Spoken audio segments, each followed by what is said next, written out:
So today we're going to be talking on the channels that try and help you with social media, whether it be YouTube, Twitch, or anything else that I don't care about. The reason I wanted to chat on these guys is because social media in itself is something that's unpredictable and there's no real code to it. And some of the things these people suggest and advertise are really scummy tactics that, while yes, will probably get you a few subs every now and then, but they aren't the real type of subs you want. Doing some of these things hurts YouTube and Twitch's companies and websites themselves. Don't get me wrong, some of their tips have been really useful and some of the things do help people, but 90% of their videos are just the same thing recycled with little to no editing and scummy tactics. Let's get into watching some of them. So the first video we'll be watching is from a guy named Mars.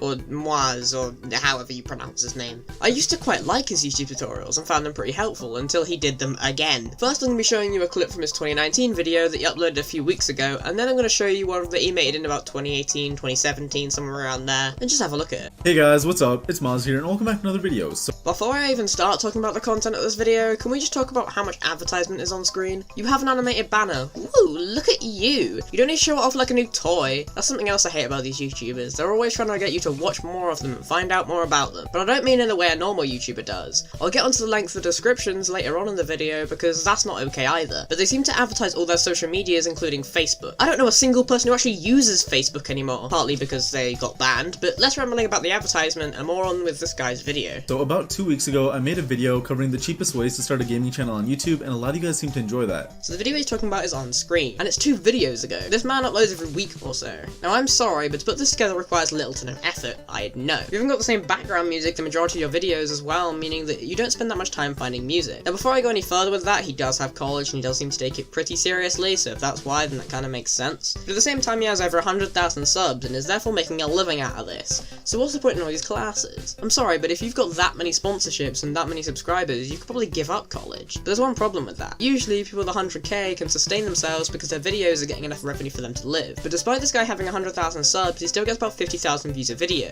and that's a good day. So either he's got the weirdest subscribers on the internet, or he's got something fishy going on. If you don't know how much 50,000 views is worth, I'll put it into perspective for you. YouTubers don't like talking about money because a lot of them are actually pretty genuine and basically don't want to show off. But 50k views in perspective probably would buy you a new game, and that's about it. So this guy's got some weird view counts. Also, after he made that cheap channel video, he made another one a few weeks later. I'm sorry, but changing one word in the title does not change that you're giving tips for gaming channels and that's all you're doing. Anyway, back on with the video. And this, what you're hearing right now, is actually what my microphone sounds like when I'm done recording and adding all the effects that I'm going to be showing you guys in today's video. So hopefully the second one sounded way better than the first one did, and that's basically what you can expect to learn in today's video. Of course, if this video doesn't end up helping you guys out at all and you want to see more videos like it, then please do hit that like button and subscribe if you're new to the channel. Again, how many things do you want on screen that helps you? Also, I'm really curious, drop a comment below. What is your dream microphone to own? I know it sounds like a really dumb question. I have the Blue Yeti microphone right now, but I do want to upgrade to the Shure SM7B in the future. Also, there's an obsession with YouTubers that I don't quite understand. Telling people to like the video is normal because, you know, some people forget and the human race is imperfect. But telling people to like the video at the start doesn't make any sense at all. If they like the video, it just shows that they like your content and not that they're listening to your every call. Liking the video is something people can do optionally that show that they like your content and they want more of it. But telling people to like the video just because they've seen it makes your viewers basically sheep. That's an obsession that's not just in this genre, but I don't understand it. He also has these little pop-ups that say like the video and they're clearly pre-made. And again, no editing effort. That say like the video or subscribe, it helps.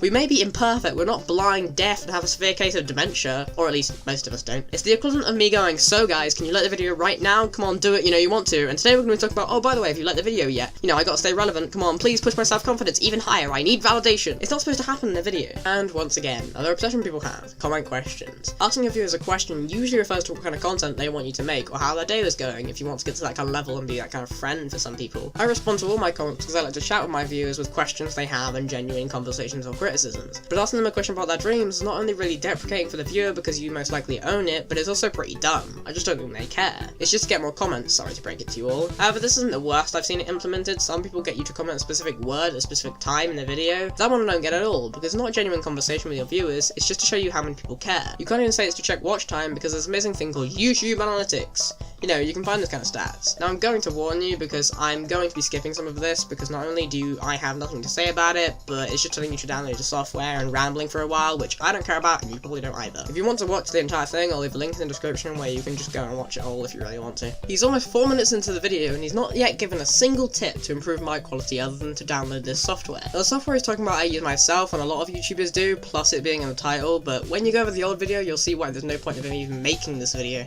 How about we compare the two tips? tips videos, shall we? So obviously the first thing I want to mention is one that most people should know already, but it's to fully turn off or at least lower the fans in your room. But anyways, the first thing I really think is important to do while recording videos is turn off all the fans in your room, and that could either be a ceiling fan, a standing fan, a Dyson, which is like that thing you can like put your hand through. Firstly, the starting tip is exactly the same, almost word for word for what he said and made a few years ago. And also make sure that you turn off any like electronics like a TV, a radio, whatever it may be, because you definitely don't want that to be in your audio. Also definitely consider turning off your TV in the background or like really any other electronics you have playing that the mic might pick up. Again, the second starting tip is not only basic word for word, but they are also exactly the same what he's done. He's taken the old script, added a webcam, and changed it a couple times and just posted it with a 2019 tag. I know you're desperate for watch time and content, but that's the problem with being in this niche. There's only so much you can talk about, isn't there? Also, the next thing that you actually do want to make sure you do is that you position your microphone at a comfortable place where it's not too close to you, but it's not too far away. So now the first thing that I want some of you guys to do is actually do a test recording to make sure that your mic is in a good and comfortable position.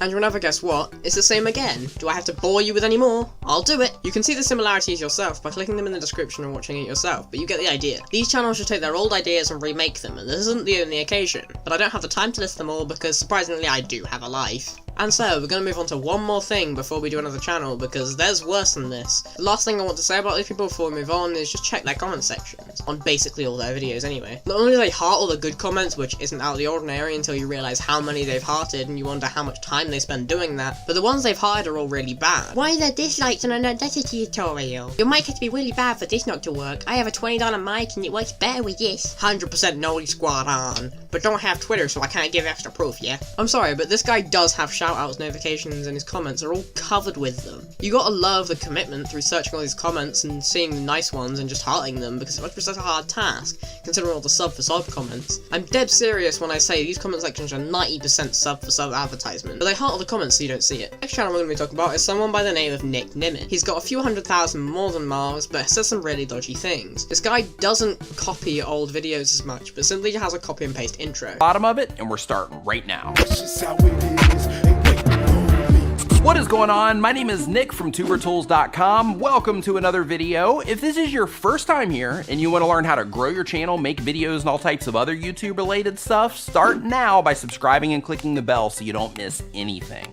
Not only does he copy and paste his intro into every video pretty much, but he also does these comment questions that I talked about earlier. I still don't get those, but whatever, carry on. If you make mixed content, for example, let's say that you have a channel to where on Monday you upload games and then on Tuesday you upload a vlog. Okay, so while sitting here in the cab, I just had a phone notification come in that one of my videos just reached a 10,000 view mark. Yeah, not gonna lie, I don't think a single person cares if your vlogs in this video, do they? It's a YouTuber's tutorial video, and because of that, they don't want to see your vlogs. They want to hear the content of the video simply, plainly, and quickly. We don't care if you made a video a few years ago about getting 10,000 views, and why would you show that off anyway? People who watch your content are just that. People. Not a view count, not a subscriber count.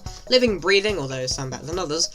People. It doesn't matter if your video got thousands of views, because in the end it's about the person watching you, not how much money you make. Celebrate to your friends, family, or yourself, or whatever, sure. But do not celebrate to your audience, because it makes them a number to you, and that's not what your audience is. In essence, a YouTuber's audience is a group of friends, really. Just a massive one for bigger YouTubers. So to think of them as numbers isn't exactly what you should be doing. It's great to get those numbers, and if that's what you care about, fine, but don't show it off to us as much as you care about it. Also, there's nothing wrong with variety channels. It's better to have a variety of content on your channel at the start while you figure out something that you're going to do on YouTube, and then just get rid of it once you post that thing you find out you're going to do. But other than that, it's just stupid. Let's say that people really dig your vlog content. So now we are going to go down to the town right down the street here, and we are basically going to have everybody vlog and record videos and stuff like that. I'm sorry, but let's be real here. No one digs your vlog content. No one cares. You don't need to advertise us in a video about YouTuber tips. I can see you sneaking in that promo, and I'm not having it. Stop sneaking in vlog stuff. Just tell us what we need to know, and we'll be gone. But I really like their vlog, but I don't care about this other stuff, so because of that, I'm actually not even gonna subscribe. The same exact thing happens when, let's say, they come in for your gaming videos. I can see that cheeky transition there and telling people to subscribe, and here's one more thing. I don't understand why he thinks that people forget to subscribe because they were never told to, because he has a reminder in the beginning, middle, and end of his videos. Like, man, we get it, you want us to subscribe, but if we don't care, these reminders just get annoying. If we don't want to subscribe, no matter how much you tell us, we won't do it. They're like, oh, this person's an awesome gamer, but they end up going to your channel page to see what other games you play and see what other stuff game related that you're into, and they're like, oh, wait a minute, I can't even find the games on this channel page? If people can't find the games on your channel page, it means you haven't uploaded in a while, which means that you're clearly not enjoying making it enough to make it consistently, and that means that you don't want that audience anyways. I make these ranting videos or whatever playing games because I feel it's needed and attracts the people I want to attract, because I watch similar content. If they go to your channel page through a gaming video and can't find one in your recent uploads, it means again, you haven't enjoyed it, so that doesn't really matter. It can also hurt you in terms of other monetization options. So let's say that you decide to not only rely on AdSense, which is a really smart idea, by the way. Once again, if they don't see gaming videos, it means you don't care about it, and if you don't care about it, they won't either. He is correct in one sense here, that only using AdSense, especially as a smaller channel, isn't going to let you live with that money and go full-time on YouTube, but it's not always a good idea to take sponsorships. Look at people like Rice Gum with that mystery unboxing thing that isn't relevant anymore and got him a load of hate from his fans. It's not always a good idea to accept sponsorships. Only accept the sponsorship if it fits in with your content or the video you're trying to make, or you've already tried the service or something similar and you genuinely like their idea. Accepting a sponsorship just because they're paying you a bit is a bit disingenuous to your fans. Like me, for example. Maybe in the future when I'm not an idiot I can probably do sponsorships, but right now, because of how irresponsible I think I am, I'll most likely do it wrong. Yes, sponsorships can be good, but I think be careful with what you're telling people to accept sponsorships, because some people will take it as taking every sponsorship, which just isn't right. Let's say that you have a main channel and you're focused on that channel and you're putting out content on a regular basis. Everything's going great. You're getting momentum. People are loving it and they're like, yeah! You're not really challenged anymore, so you need a creative outlet. Well, a creative outlet is a fantastic reason to have another channel where you... This actually I somewhat agree with. Having a second channel for expression is probably a good idea, but there was no need for so much context and the bit you were trying to do isn't funny or relatable, because some people watching you have smaller channels and will be very insecure about that fact, so it wouldn't be nice to them and it's certainly not funny.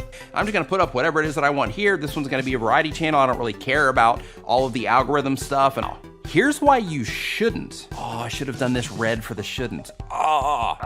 Blast. Yeah, I don't think that matters, and this is very out of context. Not even 1% of people notice the background colours, isn't the fact that they're there. So to make a funny joke about it with no context, that doesn't really make sense to a lot of people. People are there for your tips, not to have a laugh, so try to stick to those people rather than being funny when you're clearly not.